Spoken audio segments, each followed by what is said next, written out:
അനുമോളുടെ അമ്മയും ചേച്ചിയും കൂടെ അനുമോൾക്ക് ഒരുപാട് ഉപദേശങ്ങൾ കൊടുക്കുന്നുണ്ട് കേട്ടോ. മെയിനായിട്ട് അവർ പറയുന്നത് ഇങ്ങനെയാണ്: നീ എന്തിനാ എപ്പോഴും കിച്ചണിൽ നിൽക്കുന്നത്? നീ ഇവിടെ അടുക്കള ജോലി ചെയ്യാൻ വന്നതല്ലല്ലോ. നീ ടാസ്കിൽ ഫോക്കസ് ചെയ്യേ. എപ്പോഴും കിച്ചണിൽ നിൽക്കേണ്ട ആവശ്യമില്ല. ഇവിടെ ഒരുപാട് ആളുകളില്ലേ എന്നാണ് അമ്മയും ചേച്ചിയും കൂടെ അനുവിനെ പറഞ്ഞു കൊടുക്കുന്നത്. ആ സമയത്ത് അനു തിരിച്ചു പറയുന്നത് ഇതാണ്: ഇവിടെ ആർക്കും അധികം കുക്ക് ചെയ്യാൻ അറിയില്ല. പിന്നെ കുറച്ചൊക്കെ അറിയുന്നത് ഒനീൽ ചേട്ടനാണ്. അതുകൊണ്ട് തന്നെയാണ് ഞാൻ ഇവിടെ കിച്ചണിൽ നിൽക്കുന്നത് എന്ന് അനു തിരിച്ചു പറയുന്നുണ്ട്.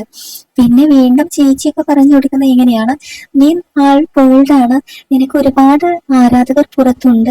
നീ എന്തിനാണ് ഇവിടെ ഇവർ വഴക്ക് പറയുന്ന സമയത്ത് നീ കരയാൻ നിൽക്കുന്നത്? കുറച്ചൊക്കെ കരയണം, അതൊക്കെ. വെറുതെ ഇങ്ങനെ കരയാൻ നിൽക്കണ്ട. അതൊക്കെ ഒരു ഗെയിമിന്റെ ഭാഗമായിട്ട് കൂട്ടിയാൽ മതി. ആരെങ്കിലും നിന്നെ ഇവിടെ വഴക്ക് പറയുകയാണെങ്കിൽ അത് അവരുടെ ഗെയിമായിട്ട് കണക്കാക്കി സ്ട്രോങ് ആയിട്ട് കളിക്കുക എന്നാണ് ചേച്ചി കൊടുക്കുന്ന ഉപദേശം. പിന്നെ ടാസ്കിൽ ഫോക്കസ് ചെയ്യേ.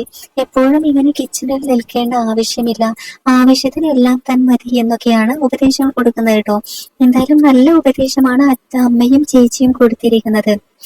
എന്തായാലും മനു ഇപ്പോൾ വളരെയധികം സന്തോഷത്തോടു കൂടിയാണ് കേട്ടോ ഹൗസിൽ നിൽക്കുന്നത്.